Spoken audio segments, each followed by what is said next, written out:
జరిగిన సంఘటన నిష్పక్షపాతంగా విచారణ జరపాలని ఎవరైతే ధర్మవరం ప్రాంతంలో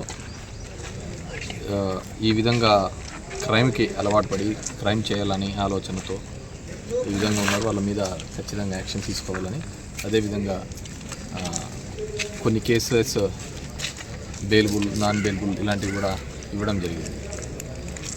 సో అవన్నీ కాకుండా నిష్పక్షపాతంగా ఉండాలి.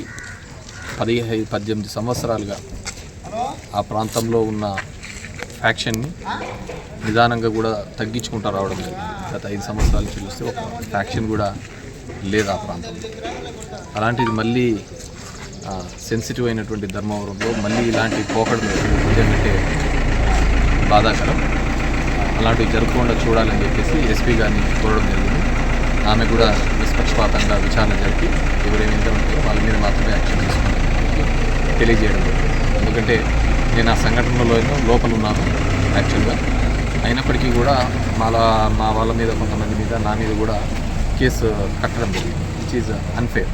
ఎందుకంటే మేము లేనేలేము ఆ సంఘటన ఉన్నప్పుడు సబ్ జైల్లో అక్కడ వేరే వాళ్ళ దగ్గర మేము మాట్లాడుతున్నాం, అయినా కూడా కేసు కట్టడం జరిగింది. ఈ విధంగా దొంగ కేసులు కానీ ఇలాంటి రెచ్చగొట్టి ధోరణితో అది విపరీత పోకడలు పోయే అవకాశం ఉందని చెప్పేసి మేడం దృష్టికి తీసుకొని రావడం జరిగింది. వాళ్ళు కూడా విచారిస్తున్నాము. ఖచ్చితంగా బాధ్యులు ఎవరైనా కానీ వాళ్ళ మీద యాక్షన్ తీసుకుంటాం. మీరే వెహికల్లో వచ్చి గుద్దారు అని చెప్పి వాళ్ళు ఆరోపిస్తున్నారు.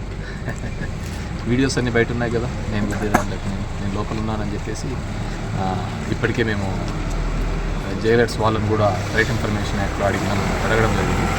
ఏ టైం నుంచి ఏ టైం లోపల జరిగినాం, ఏ టైంలో బయట సంఘటన జరిగింది, ఎవ్రీథింగ్ ఈజ్ ఎవిడెన్స్, ప్రూఫ్స్ అన్నీ ఉన్నాయన్నమాట. సో యాక్చువల్లీ నేను వేరే మా కార్యకర్త లీడర్ ఒక బండి ఉంటే ఆ బండి తీసుకొని లోపలికి పోవడం జరిగింది. బయట వెనకలు వచ్చేది చిన్న గొడవ. అసలు అలాంటివి దానిల మీద కూడా ఇంత జరుగుతుందనేది అనుకో. మనం ఆలోచించాల్సింది అంత త్వరగా అంతమంది ఏ విధంగా వచ్చారు, సో ఏ విధమైన మోటివ్తో ఉన్నారు, దాని ముందే ఏమైనా ప్రీ ప్లాన్డ్గా వచ్చారా, వీటన్నిటిని కూడా విశ్లేషించమని చెప్పడం జరుగుతోంది. So it's bad scenario. ఇది చాలా దూరానికి దారి చేసే ప్రమాదం ఉందనేది మేము అనుకుంటున్నాం. సార్ ఇంకోటి మీరు